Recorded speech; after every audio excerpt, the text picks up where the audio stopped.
dele, ó. De toda a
Estou aqui com meu saquinho de piripiri. Graças a Deus pelo Waze. Foi uma condução celestial. Nos desviou para tudo que é lugar.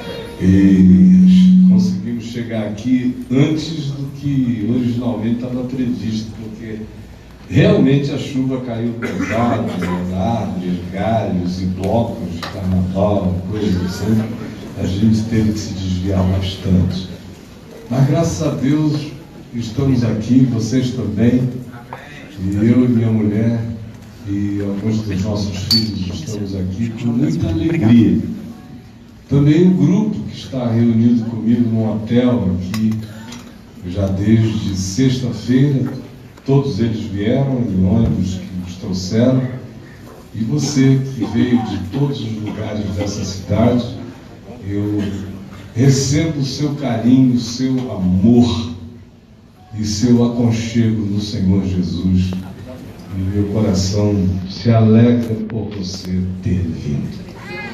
E a minha oração é que Deus nos dê todo poder e graça, e que a tua palavra, Jesus, seja tua a palavra, seja tua a palavra, que seja tua a palavra, Jesus, que seja só tua a palavra, e que o teu Espírito nos estremeça, que tu nos abales os alicerces, e que seja tua a palavra. Eu quero ler com você no Evangelho de Lucas. Eu vim para cá, na realidade, pensando em pregar naquela parábola lá de Mateus 21 sobre o filho sim e o filho não. Mas aqui eu tive desejo, chegando aqui, de deixar o que eu tinha desejado anteriormente falar e ler para você e pensar com você sobre Lucas 24, do verso 13 até o verso 35. É o texto que narra aquela ida de dois discípulos de Jesus, sendo que somente o nome de um é revelado, Cleopas, que no domingo à tarde tinham decidido deixar a cidade de Jerusalém e ir para uma pequena aldeia chamada Emaús, que ficava a cerca de 17 quilômetros de Jerusalém. E eles iam andando, angustiados, desesperançados, decepcionados, cansados, logrados, infelizes, completamente sem perspectiva, porque eles tinham apanhado tudo que eles criam e jogado sobre a pessoa de Jesus, e tinha sido uma decepção total. O texto diz que era domingo, e dois deles estavam a caminho desse lugar, e eles iam conversando a respeito das coisas sucedidas. As coisas sucedidas tinham a ver com o encarceramento de Jesus, depois a tortura a qual ele fora submetido de várias formas diferentes, até o acontecimento trágico da sua crucificação na sexta-feira à tarde, o que para eles veio como uma decepção absoluta, porque eles creram em que Jesus era de fato o Messias enviado por Deus, mas eles tinham uma teologia anterior ao encontro com Jesus. De modo que Jesus coube de início na teologia que eles tinham aprendido dos rabinos e dos mestres judeus, que diziam que quando Deus se manifestasse na expressão de um ser humano que carregaria não a própria realidade de Deus, mas que seria a expressão mais próxima possível daquilo que Deus era em caráter e em poder e em atitude de justiça e de misericórdia. E eles, quando viram e ouviram as notícias sobre Jesus, foram se encantando, todos eles.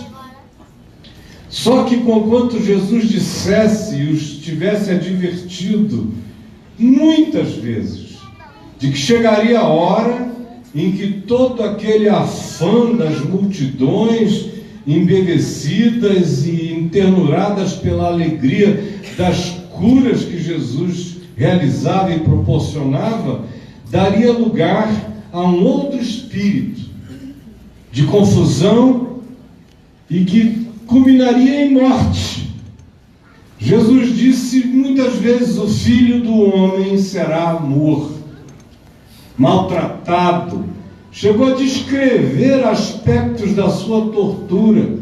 Cuspirão, esbofetearão o Filho do Homem, o maltratarão, o açoitarão e o matarão. E conquanto Jesus dissesse isso, os textos dos 3 evangelhos que relatam esse episódio nos dizem que eles não conseguiam entender.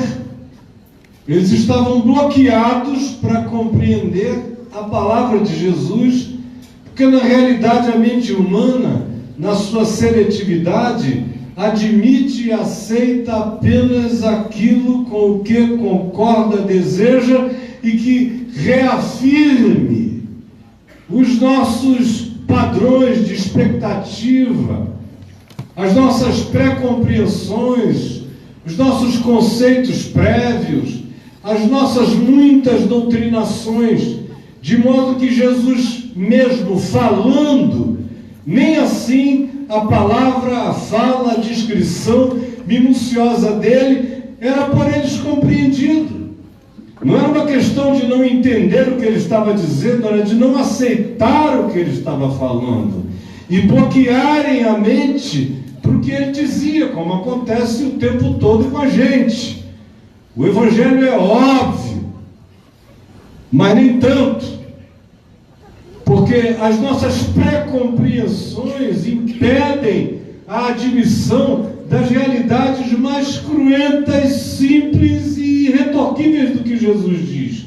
A gente simplesmente não acolhe, a gente só acolhe aquilo que a gente decide acolher e internalizar. E essa ocorrência é uma dessas muitas demonstrações de que a gente não apenas ouve com os ouvidos ou compreende com a mente. Frequentemente, nós todos só aceitamos aquilo que pré-aceitamos. Do contrário, nós excluímos. Venha de que boca venha, venha com que clareza venha. Nós não admitimos de modo algum aquilo que contraria radicalmente as nossas esperanças, os nossos sonhos e, no caso deles, esse capricho messiânico e essa alegria de imaginarem que eles tinham sido escolhidos para fazerem parte de algo cósmico, universal, indizível. Portanto, essa fala de Jesus sobre morte era alguma coisa que eles deletavam. O que sobrepujava isso era a teologia dos rabinos, que dizia a eles que quando esse chegasse, fosse esse quem fosse, ele tomaria o poder dos romanos. Ele seria glorificado no templo. Ele seria adorado naquela construção do segundo templo do rei Herodes.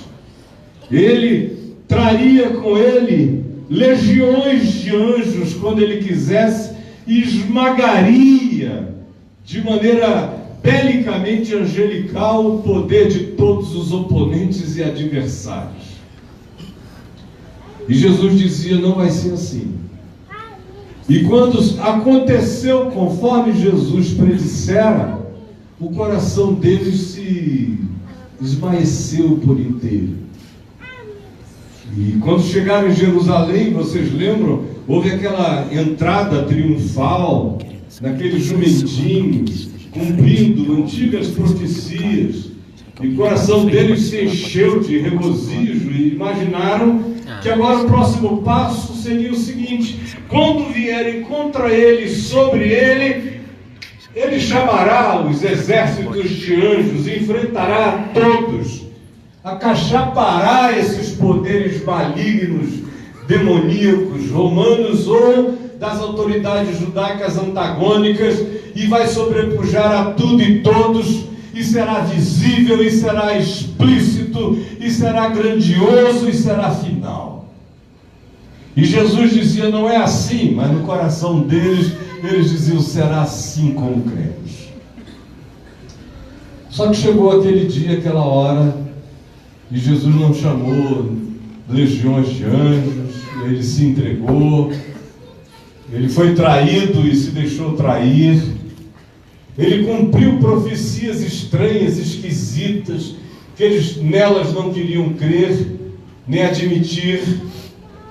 Ele se ofereceu para ser o servo sofredor de Isaías 53, de cuja profecia eles queriam apenas as curas, os milagres, que ele, Jesus, levasse sobre si a enfermidade de nós todos, as dores de nós todos, as angústias de nós todos, mas não podiam entender que ao Senhor havia agradado moê-lo, fazendo-o enfermar, e que ele daria a sua vida como resgate pelo pecado.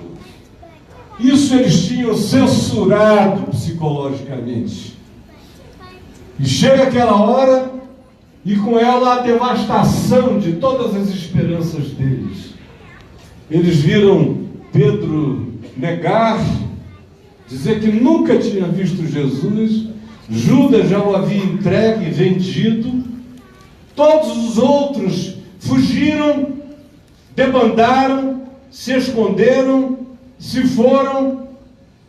Algumas mulheres ficaram como observadoras próximas da ocorrência, e apenas um dos discípulos, chamado João, o mais novo de todos eles, permaneceu próximo. O fato é que Jesus deu o último suspiro, e ele foi baixado da cruz mais morto do que a morte, e foi sepultado num sepulcro cedido, emprestado. E uma pedra de 1,5 toneladas fora rolada para a frente da tumba, que por pedido das autoridades judaicas a Pilatos fora selado com o selo romano para que ninguém o violasse. E eles se esconderam, se sentindo idiotas, por terem crido em algo que terminou de modo tão patético, como naqueles dias terminavam as vidas de centenas de pessoas que eram crucificadas pelo Império Romano, a ponto de que historiadores nos dizem que houve períodos em que 500 pessoas eram crucificadas em caminhos que os judeus faziam regularmente, atravessando o seu país. Todas as vezes que havia alguma tentativa de rebelião, eles deixavam os crucificados à beira dos caminhos, das vielas, das veredas, das estradas, para que o viajante passasse ouvindo gemidos de agonia por dias. E toda a ideia de sublevação, toda a ideia de subversão morresse na mente dos rebelados e dos revoltados. E eles agora olhavam para Jesus e diziam: ele era só mais um. O mais fascinante, o mais apaixonante, o mais encantador, o mais sublime de todos os enganados, o mais carregado de uma graça extraordinária, porque é inegável que ele curou parentes nossos, ou curou alguns deles, ou curou e nós vimos, realizou prodígios e nós estávamos lá, mas era apenas uma ocorrência sobrenatural que não teve o poder de sobrepujar o poder esmagador da trama que o matou. E foram se esconder na sua decepção e aflição, viveram uma sexta-feira miserável, uma madrugada de sexta para sábado infernosa, um sábado silencioso de agonia, incompartilhável, aflitos, querendo esconderem-se de si mesmos, deprimidos, angustiados, perdidos e se sentindo completamente idiotas. Até que no domingo de manhã, algumas notícias começaram a surgir. O fato é que o texto nos diz que já era o final da tarde, quando esses dois iam conversando, indo de Jerusalém para essa aldeia, 17 quilômetros, na direção do mar Mediterrâneo, na direção da antiga cidade de Jope. E eles iam andando e conversando a respeito das coisas sucedidas, do que acontecera com Jesus. E diz aqui que aconteceu que enquanto conversavam e discutiam, porque era algo tão agonizante, que não era objeto apenas de conversa, era objeto de discussão até entre os dois. Enquanto iam conversando e discutindo a respeito dessas coisas, o próprio Jesus se aproximou e ia com eles. E assim como a gente não consegue admitir a palavra que não nos seja conveniente, naquela hora eles não conseguiram nem discernir, perceber, identificar, constatar a realidade de que aquele que se aproximava e que ia apressando o passo, andando cada vez mais próximo deles, e eles não estavam na Avenida Paulista, era um domingo à tarde, numa via, numa vereda solitária. À medida em que a noite chegava, todo viajante deixava de caminhar, procurava um lugar para se acomodar, mas lá estavam eles, ainda querendo chegar a Emaús antes que escurecesse de todo. Quando a gente pensa na noite, nos nossos dias, a gente sempre pensa em poste, iluminação. A noite não significa nada para nós. Mas naqueles dias a noite era a hora de parar tudo, era a hora do assalto, era a hora da escuridão, era a hora de não se ver o próximo passo, ou se tinha lâmpadas para iluminar 1 metro ou 2 adiante do caminho, ou se tinha que parar porque a escuridão era total, a menos que a lua fosse cheia. E lá vinha, Jesus aproximou e ia com eles e lhes perguntou: o que é isso de que ides tratando e conversando e discutindo à medida em que caminhais? É o que diz o texto. E a seguir, a narrativa informa que eles pararam entristecidos e olharam para esse viajor anônimo e lhes perguntaram: és tu o único que, estando vindo da direção de Jerusalém para cá, aparentemente tu estás vindo de Jerusalém, és tu o único que, tendo estado em Jerusalém, ignoras as ocorrências desses últimos dias? A cidade inteira ficou sabendo. É algo do que ninguém pode se esquivar. Foi o acontecimento mais acachapante que houve nos últimos tempos. Como é que tu vens de lá e não sabes? É claro que a gente está falando daquilo que ocupa a mente, todas as conversas, discussões, ou que calou a boca silenciosamente de todos os esperançosos. É disso que a gente está falando.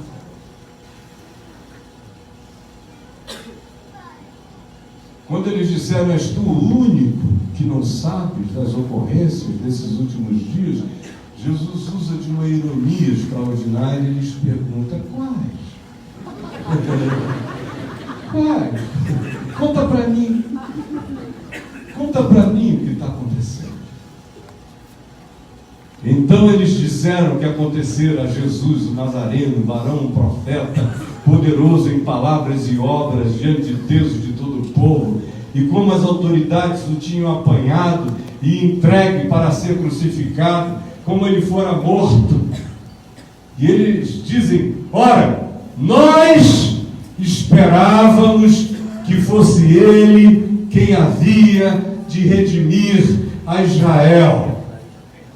Mas este é já o terceiro dia. E ele se foi.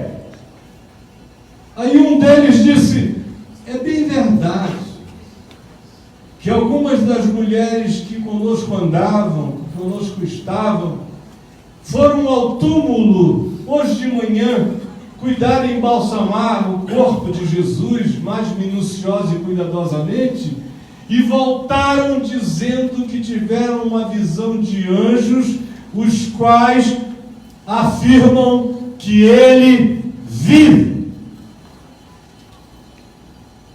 E Jesus, ouvindo aquilo, lhes disse: ó, tolos, nécios, bobinhos.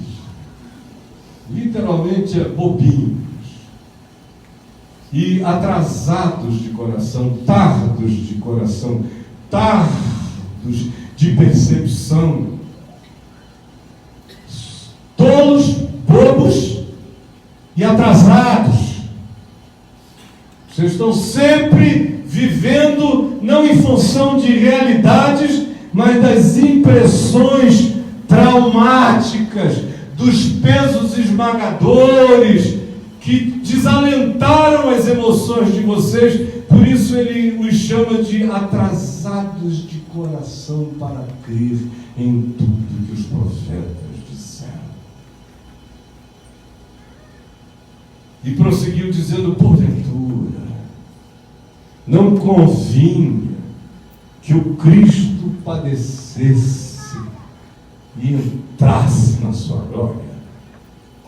E começando daí, expôs-lhes o que a seu respeito constava em todas as Escrituras, começando por Moisés, pela Torá, pelo Gênesis. Discorreu com eles por todas as Escrituras, salmos e profetas, mostrando que seria assim, que nunca seria de outro modo, que importava que aquela cruz tivesse se erguido e que a decepção deles fosse vencida de dentro para fora pelo poder da ressurreição que rasgaria as mortalhas do inferno. Eles iam ouvindo e Jesus andando com eles, e o texto diz: os seus olhos, porém, estavam como que impedidos de o reconhecer. Outra vez, os bloqueios, os impedimentos, as barreiras psicológicas, as seletividades, os preconceitos, as pré-compreensões, as doutrinações, as pré-doutrinações, os vários tipos de formatação, de configuração escravizante para a mente, que nunca está livre para ver o que é, para entender o que ouve, para crer no que é anunciado. Está o tempo todo fazendo pré-seleções, fazendo compilações, fazendo sistematizações, fazendo montagens e se deixando conduzir e condicionar por todas essas coisas que nada mais são do que construções humanas fabricadas em nome da Escritura ou de Deus ou da profecia, ou seja do que for.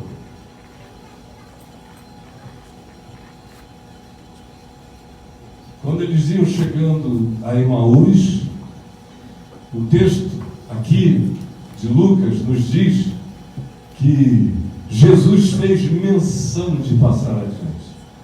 Eles foram dizendo: vamos virar para cá, aqui chegou, e Jesus disse: tchau, eu vou adiante. Mas o texto grego diz que eles o constrangeram. A palavra é febril, é febre, a palavra que designa doença, febre. É como quem pega um amigo, um querido, um filho com febre e o obriga a entrar. Diz: não, nesse estado você não vai adiante, vai ficar com a gente. O constrangeram para que ficasse com eles. O agarraram mesmo, fica aqui. E eles entraram e puseram pão à mesa para comerem. E Jesus então toma do pão, sem explicação, sem pedir licença, sem apresentação, sem nomes, sem pedigrees, pega do pão e o parte diante deles e dá graças ao Pai, e dá para um, e dá para outro, e os olhos deles então foram se abrindo num processo psicologicamente lento, com categorias de natureza epistemológica extraordinariamente sofisticadas. Foram abrindo devagar, os olhos vendo, era ele. E diz o texto, eles então reconheceram que era Jesus, ele porém desapareceu da presença deles. Reconheceram e desapareceu. Eles então olharam um para o outro e disseram: vamos voltar correndo para Jerusalém, pega a lâmpada, faz qualquer negócio, vamos contar para todo mundo lá, porque eles estão morrendo de depressão.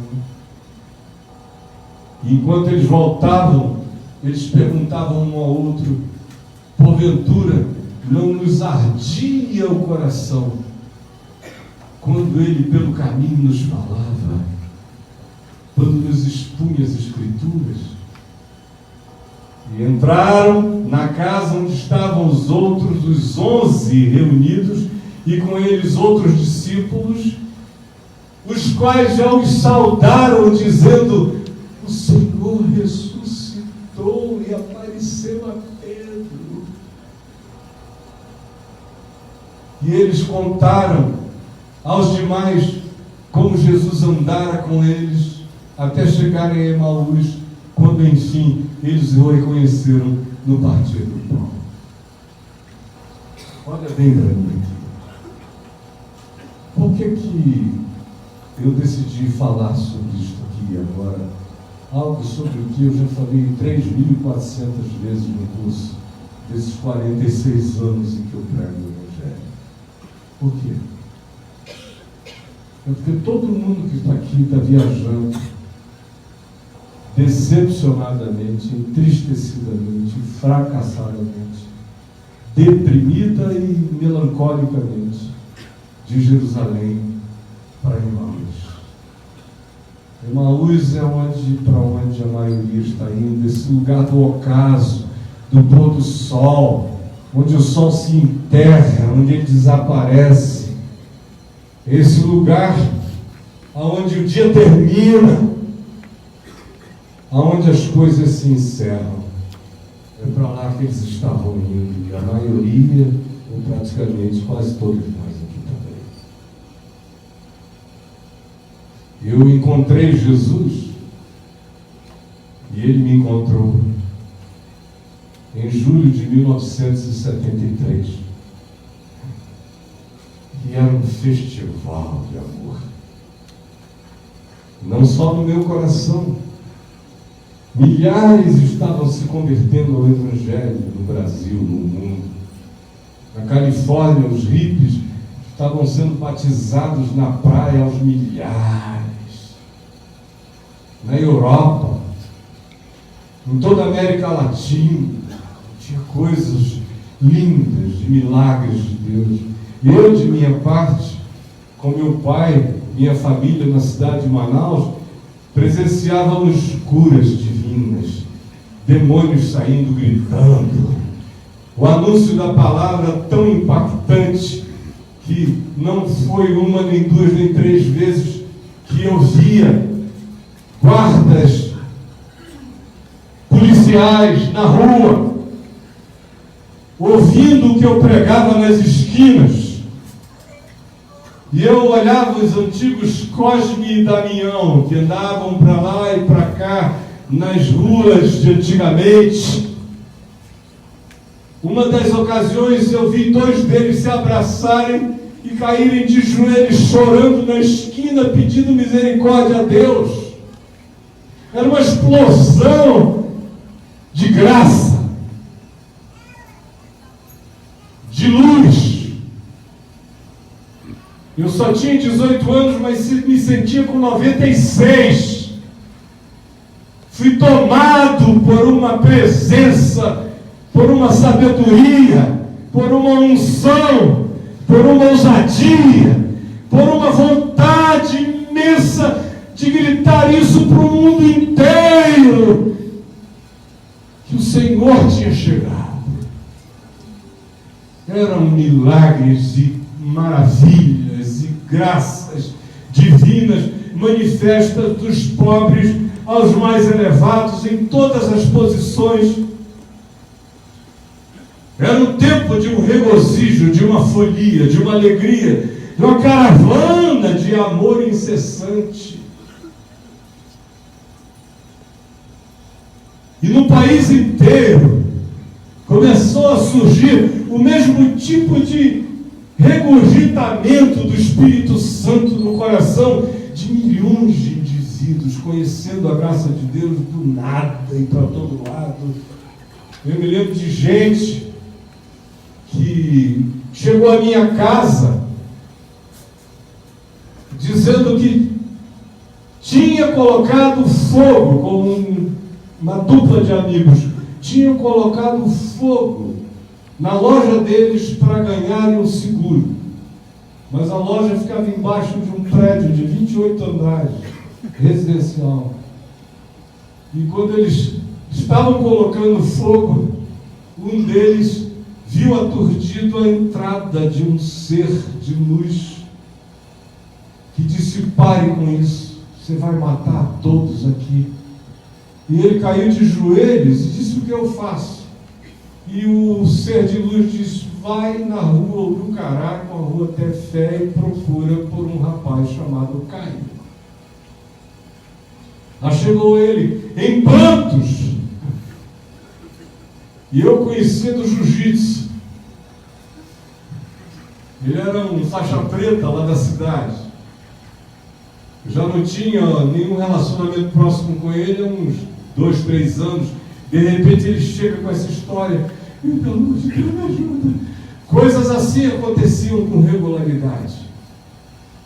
Pessoas ouvindo, parecia o Atos dos Apóstolos: vai à rua que se chama direita e procura por um homem chamado Saulo. Ou vai a um lugar e entra na casa de um homem chamado Simão o Curtidor. Procura lá por um homem chamado Pedro, que te dirá palavras de vida eterna. Era o Espírito se derramando com aquela profusão para todos os lados.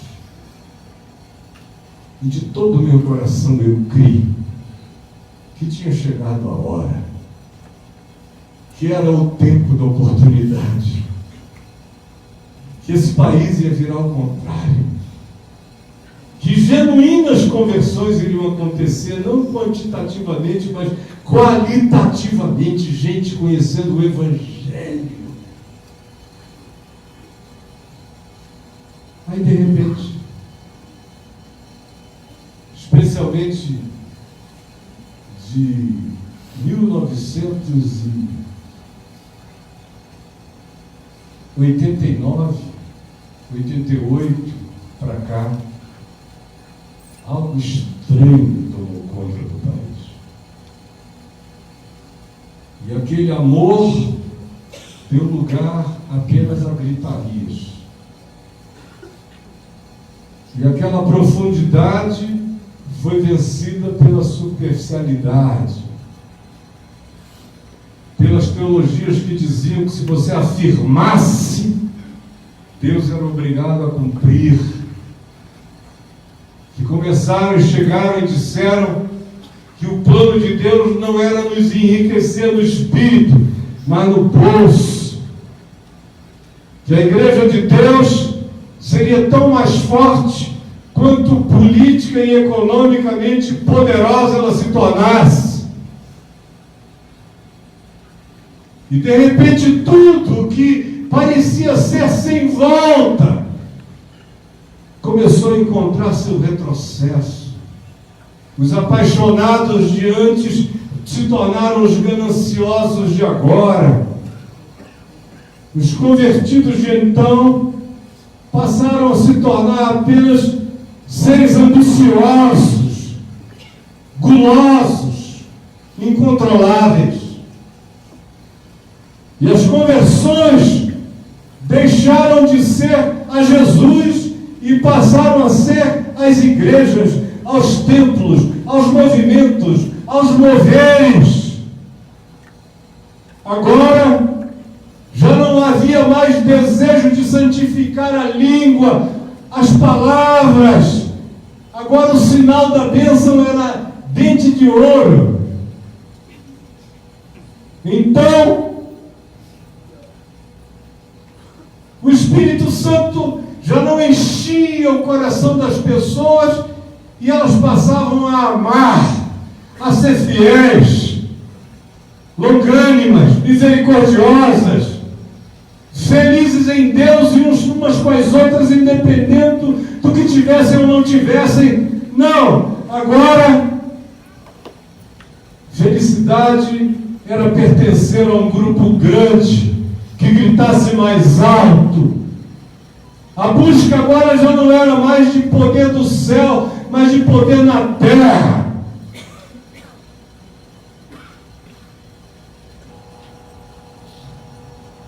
E vocês todos entraram nessa. Deixa eu te falar, em nome de Jesus, eu digo, porque eu estava antes de vocês chegarem, eu vi o que vocês se tornaram. Vi vocês marchando para Jesus, irmãos idiotas, sem Deus, sem evangelho, sem paixão, sem nada.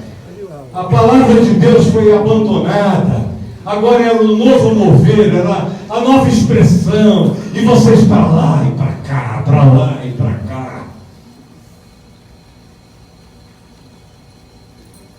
Crente não ficava doente.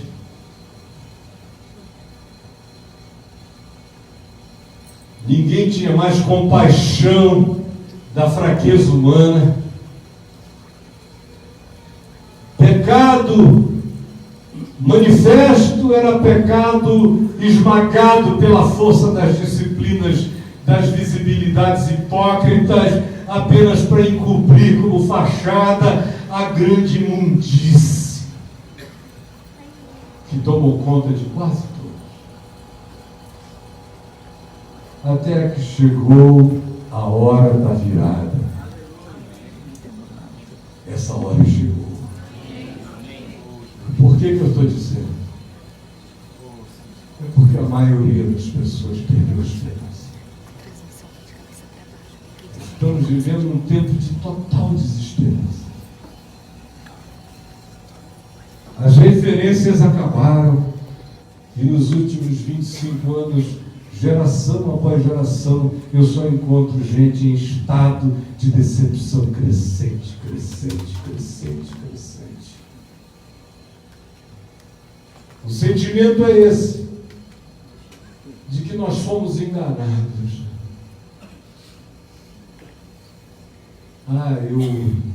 Eu sou o esgoto que houve.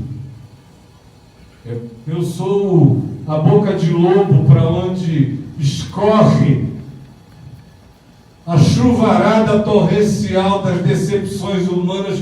Eu ouço todo dia, anos e anos e anos, e só piora essa agonia na alma das pessoas que perderam a esperança. Jesus morreu.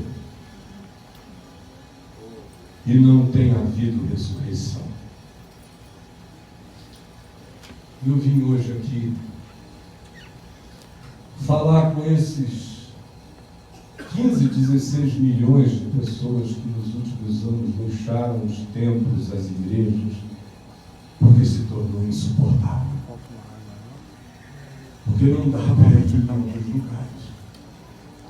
Porque o espírito que reina é o espírito do diabo, é o espírito do engano, é o espírito da ganância, é o espírito do poder terreno. É o espírito do imediato, do aqui e do agora.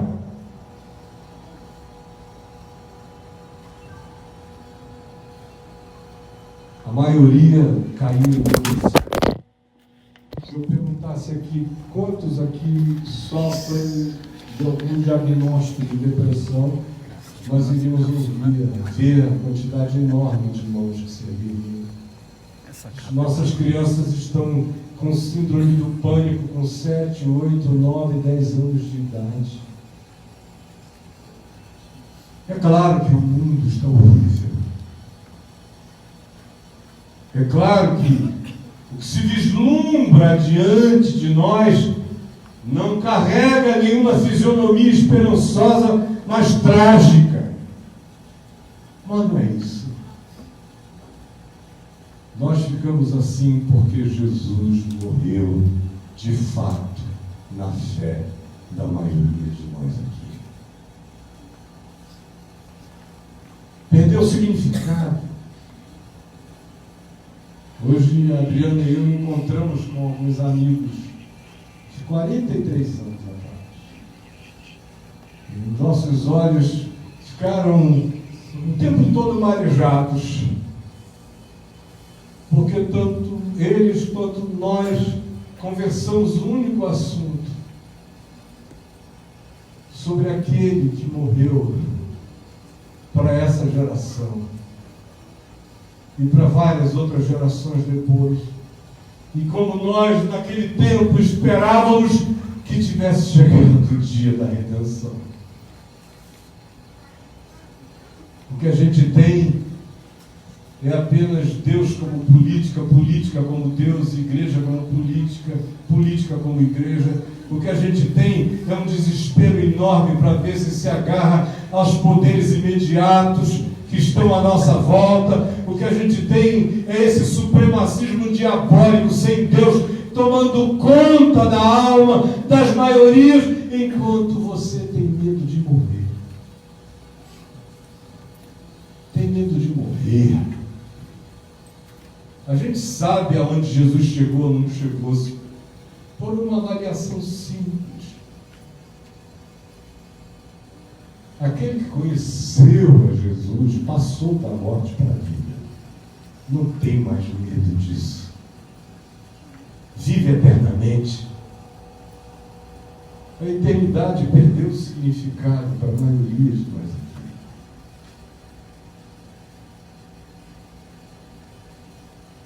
É por isso que nós estamos nesse estado letárgico, psicológico e espiritualmente falando, amortecidos. Não é nenhum déficit de esperança que nós estamos vivendo, é a morte dela. Não há mais o regozijo de nada que se pareça com a alegria dos que encontraram de fato Jesus vivo. E eu estou aqui para te dizer o óbvio, pedindo ao Espírito Santo que abra o teu entendimento para que você veja esse que nunca foi a lugar nenhum e que anda conosco e está entre nós agora. Pedindo ao Espírito Santo que faça você entender o que você se bloqueou para entender, pedindo a Ele que você enxergue aquilo em relação ao que você se fechou para perceber, pedindo a Ele que nos dê a chance de entender mais uma vez.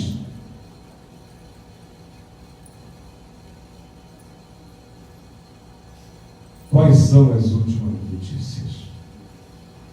As últimas notícias quais?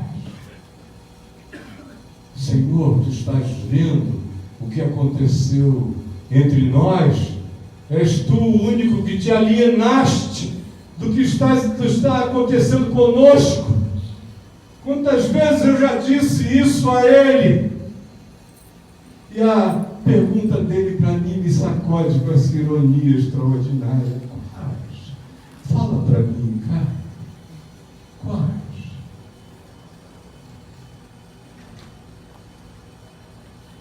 Os meus olhos se abriram a partir do pão. Os meus olhos se abriram quando eu decidi não fugir, mas acolher incluir e abraçar aquilo que promove comunhão, o pão partido e servido uns aos outros. Aí o Senhor apareceu de novo, porque eu lhes digo, eu tenho andado com Ele todos esses anos, mas houve momentos de tristeza tão profunda que pareceu que tudo quanto antes tinha sido implacavelmente poderoso, verdadeiro, irreversível, tinha sido aplacado pela mentira na nossa cara. Ele, porém, tem me falado cada vez mais intensamente, e o meu coração está ardendo, ardendo, ardendo, ardendo, quando ele me abre a palavra e me diz que era necessário que isso acontecesse, mas que ninguém vai dar nenhuma última notícia para nenhum de nós, mas apenas Ele. E a minha oração é que hoje à noite Ele mesmo abra os nossos entendimentos, as nossas percepções, e a gente veja que apesar de todo o caos que nos circunda, de toda a conspiração de poderes, de principados e de potestades, Ele ressuscitou e me autoriza a vir a você e a dizer que Ele me apareceu, que Ele está aparecendo de novo a tantos outros irmãos, e que o nosso chamado aqui, hoje e agora, é para nos levantarmos e cortarmos a noite, carregando no peito essa alegria, que em nome do Senhor ninguém tirará, porque a ressurreição é definitiva e as nossas impressões foram vencidas pelo poder da vida de Jesus.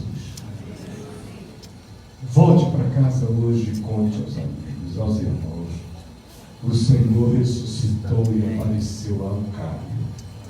Eu posso estar sozinho nessa, eu sei que não estou.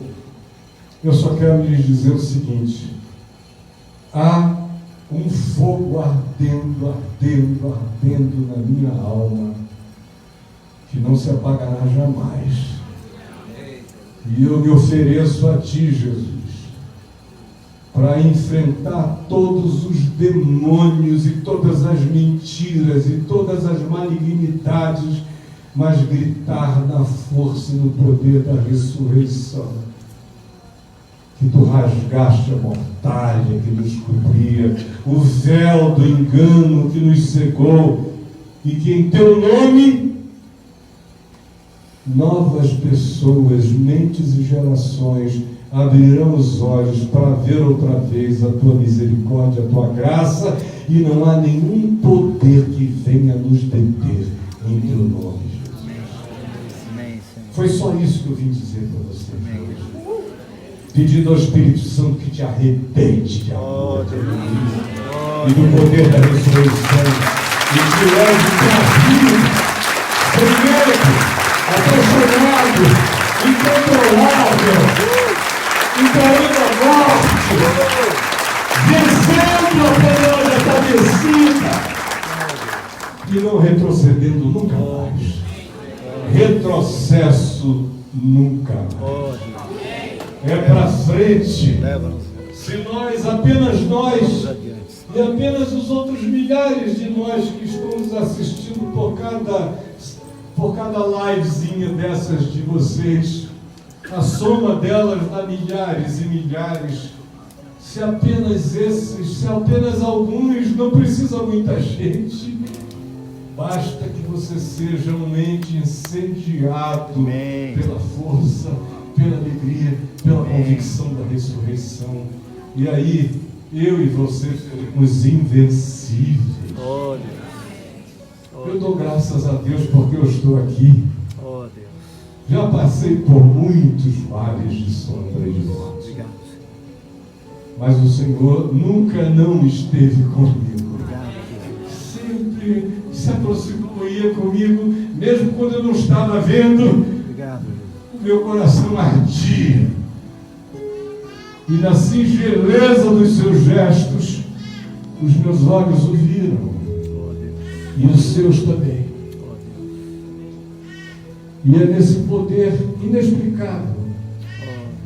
Porque o que eu estou dizendo aqui é pura fé. Não tem um projetor, não tem um data show, não tem um esquema que diz ele saiu daqui, foi por ali, vai acontecer isso, vai subir aqui. Não. Apenas é. Amém. Como esse é que está aqui. Amém. Deus não existe, Ele é. Amém. Dizer que Ele existe é apequená-lo. Ele é. É verdade.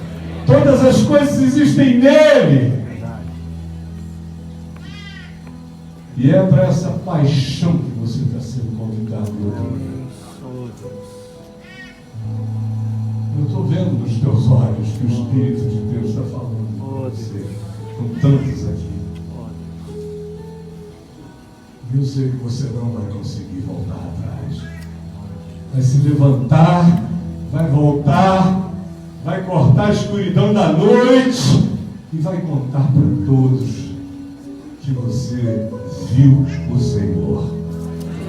E Ele está vivo para você hoje e eternamente. Amém. Em nome de Jesus. Em nome de Jesus. Amém. Amém. Vamos ficar em pé. Amém.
Milhares de mentes e corações e trazer todo o pensamento cativo à obediência de Cristo Jesus.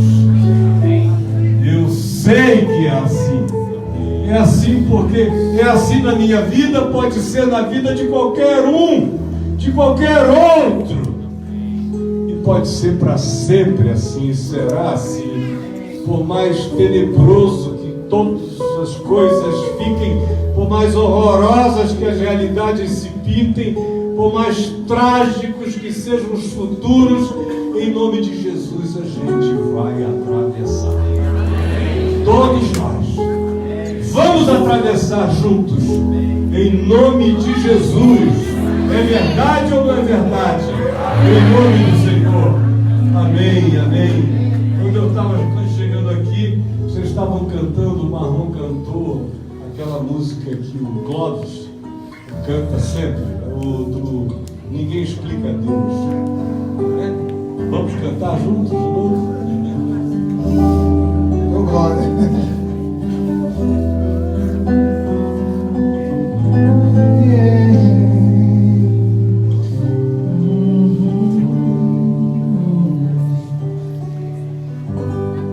nada é igual ao seu redor.